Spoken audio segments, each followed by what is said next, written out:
A PEC da transição já está na Comissão de Constituição e Justiça e deve começar a ser analisada na semana que vem. De olho na tramitação da PEC na Câmara, PT e PSB confirmam apoio à reeleição de Arthur Lira à presidência da Casa. Cotado para o Ministério da Fazenda, Fernando Haddad participa da primeira reunião com o Grupo de Economia. O Caio Junqueira apurou que Lula estava presente e mais ouviu do que falou.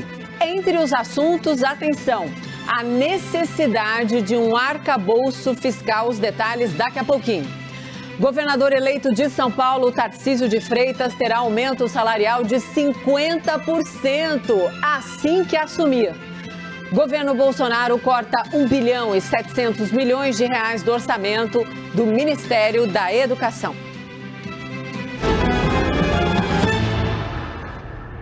Olá, boa noite. Seja muito bem-vinda, seja muito bem-vindo também. Estamos ao vivo na TV, no YouTube e no Prime Video.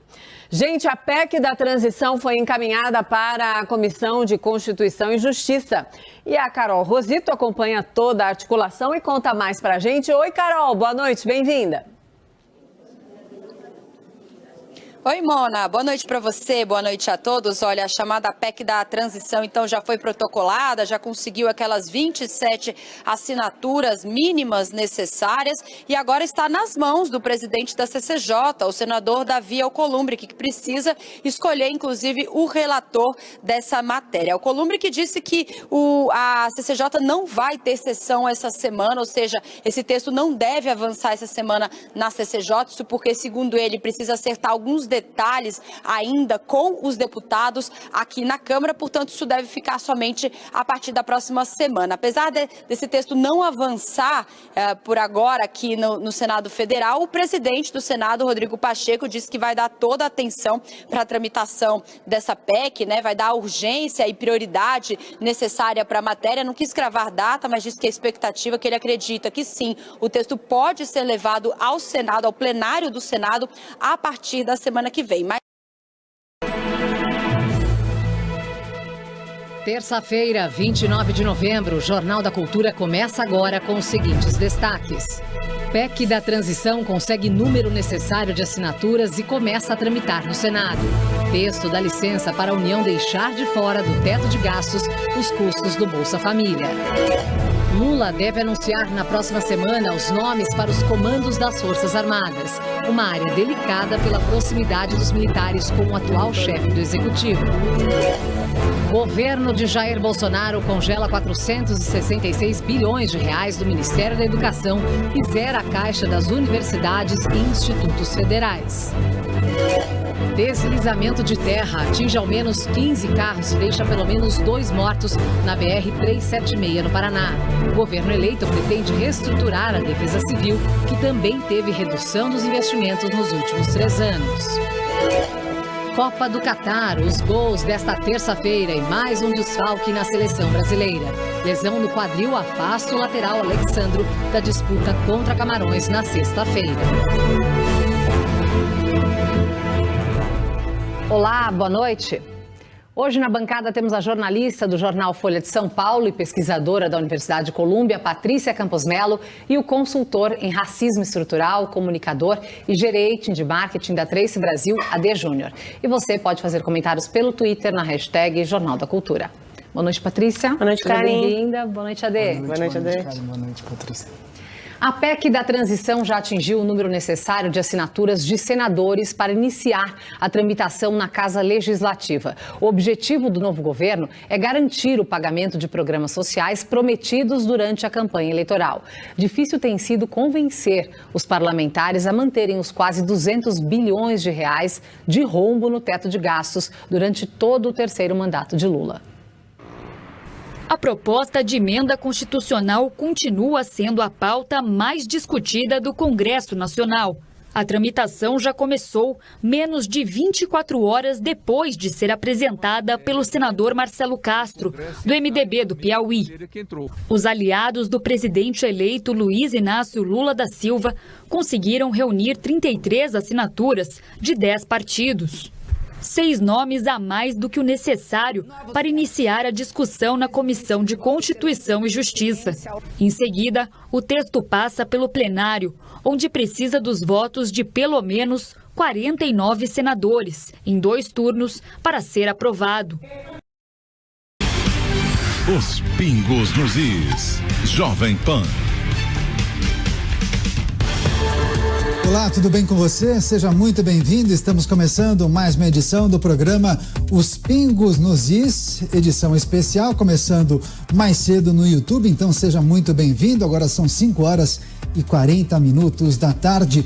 Muita notícia, muita informação e as análises do time de comentaristas que você gosta de acompanhar aqui na tela da Jovem Pan News, na TV, na internet e também na rádio. Para começar, tem um destaque importante porque o presidente do Tribunal Superior Eleitoral, o ministro Alexandre de Moraes, bloqueou quase 14 milhões de reais encontrados nas contas do PL em virtude da multa de 23 milhões de reais estabelecida por ele contra o partido por suposta litigância de má-fé. Inicialmente, Moraes havia aplicado a penalidade contra toda a coligação do presidente Jair Bolsonaro. Porém, ele entendeu que a ação aberta no TSE não contou com a adesão do PP e também dos Republicanos, livrando as legendas da multa. Além da penalização financeira, o presidente do PL, Valdemar da Costa Neto, e da empresa que realizou a auditoria nas eleições, Carlos Rocha, foram incluídos no inquérito das fake news, que tramita no Supremo Tribunal Federal. Para analisar as notícias mais importantes do dia, eu quero saudar o nosso time de comentaristas, José Maria Trindade, Roberto Mota, Fernão Lara Mesquita e também o coronel Gerson Gomes. Eu começo essa rodada com o José Maria Trindade.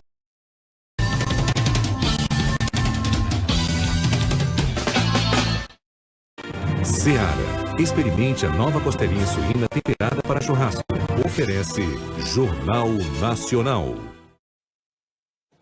Boa noite. Boa noite. Um deslizamento de terra arrasta mais de 20 veículos e deixa mortos e feridos no Paraná. No Espírito Santo, a correnteza abre uma cratera embaixo da BR-101. O governo federal bloqueia mais verbas de universidades e institutos de educação. A equipe de transição consegue assinaturas suficientes para o Senado analisar a PEC do Bolsa Família. Classificadas mais 4 seleções para as oitavas de final da Copa. No grupo A, a Holanda, que venceu o Catar. E o Senegal, que derrotou o Equador. Pelo grupo B, a Inglaterra com a vitória sobre o país de Gales. E os Estados Unidos, que ganharam um duelo com o Irã. E na seleção brasileira, o técnico Tite decide poupar os titulares no jogo contra Camarões. O Jornal Nacional está começando. Um deslizamento de terra arrastou carros e caminhões que estavam engarrafados numa estrada do Paraná. 2 pessoas morreram e 6 ficaram feridas. Serra do Mar entre o Paraná e Santa Catarina, cenário da tragédia. A rodovia está bloqueada nos 2 sentidos por toneladas de lama e pedra.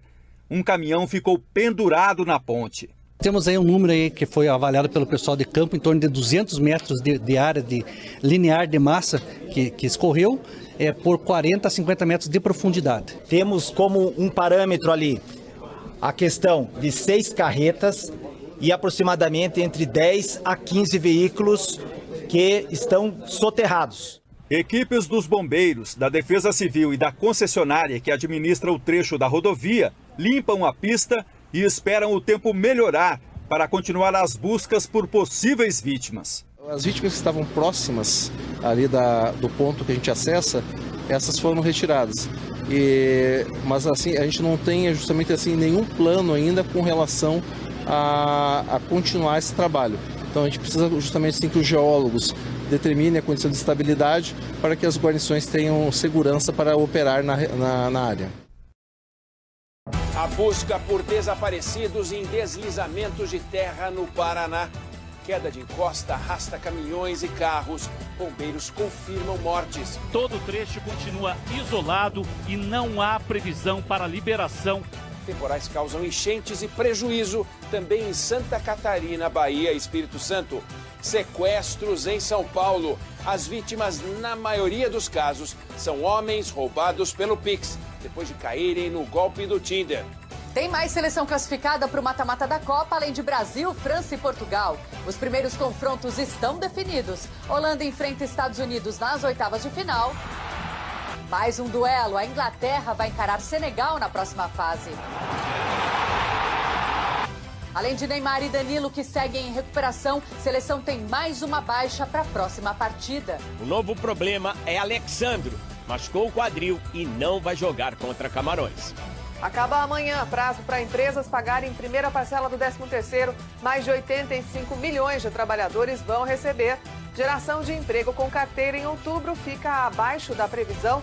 Tiroteio com polícia mata 5 bandidos que assaltaram joalheria. 2 mulheres são presas. Imigrantes cruzam o mar escondidos por 11 dias no leme de um navio petroleiro. O vulcão mais ativo do mundo visto do alto, depois de 38 anos, entrou em erupção. O Jornal da Band está no ar.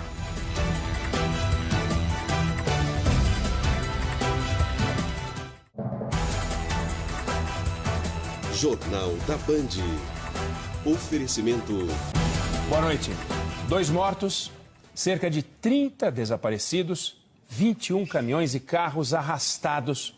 O Jornal da Band começa falando de um deslizamento de terra que aconteceu numa estrada no Paraná.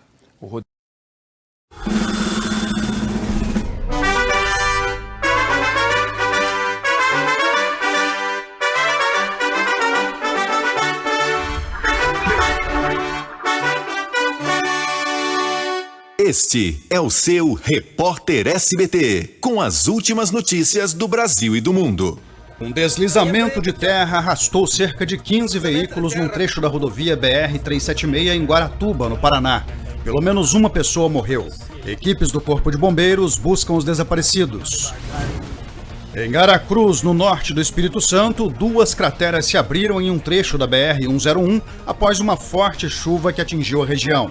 A rodovia precisou ser totalmente interditada. A polícia do Rio de Janeiro fez hoje uma operação contra uma quadrilha que aplicava o golpe Boa Noite Cinderela. Os criminosos ainda ostentavam uma vida de luxo nas redes sociais. 4 suspeitos já foram presos. O mercado de trabalho contratou mais do que demitiu em outubro. Segundo dados do CAGED divulgados hoje, foram abertas mais de 159 mil vagas de emprego com carteira assinada no mês passado. Uma menina de 12 anos que estava desaparecida desde domingo foi encontrada morta em Goiânia. O vizinho da família, um homem de 31 anos que já tinha passagem pela polícia por estupro, confessou o crime e foi preso. Representantes do G7 concordaram em coordenar mais de perto os esforços para investigar crimes de guerra na Ucrânia durante um encontro na Alemanha. Mais notícias você acompanha durante a nossa programação e no SBT Brasil, às 7h45 da noite, horário de Brasília. Até lá!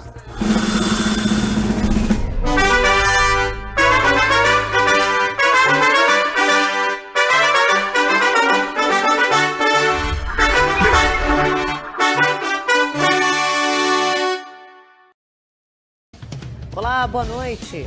Boa noite, está no ar o Rede TV News. Subiu para 2 o número de mortos depois de um deslizamento de terra em Guaratuba, no Paraná. Mais de 20 veículos foram arrastados pela lama. As autoridades ainda não sabem quantas pessoas estão desaparecidas. Segundo os bombeiros, o trabalho de resgate na região é delicado. Técnicos que atuam no local acreditam que alguns caminhões atingidos estão segurando a terra e evitando novos deslizamentos.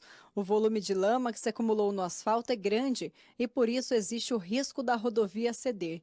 O primeiro deslizamento no trecho de serra da BR-376, na altura de Guaratuba, aconteceu ontem à tarde e fechou uma das pistas. À noite, o novo deslizamento atingiu 6 caminhões e 15 carros. Um deles era do prefeito da cidade. Ainda em choque, ele gravou esse vídeo. Uma coisa horrorosa. A montanha veio abaixo, nos carregou para cima dos outros carros e nós só estamos vivos por um livramento de Deus. Não nos machucamos, mas muita gente deve ter se machucado porque tem muita terra, muita pedra que veio para cima de todos os carros. A gente quebrou o vidro, saiu correndo com medo que viesse mais terra para cima da gente. Veja agora outros destaques dessa edição. PEC da transição atinge número mínimo de assinaturas necessárias para o início da tramitação e é registrada no sistema do Senado. Brasil cria quase 160 mil vagas de empregos com carteira assinada em outubro. Todas as regiões apresentaram saldo positivo na geração de trabalhos formais. Secretário-geral da ONU acusa presidente russo Vladimir Putin de usar inverno como arma de guerra contra a Ucrânia. O Catar admite que ao menos 500 trabalhadores estrangeiros morreram durante as construções para a Copa do Mundo. Essas e outras notícias você vê aqui no Rede TV News. Fortes chuvas causaram alagamentos na capital paulista e na região metropolitana de São Paulo durante a tarde de hoje.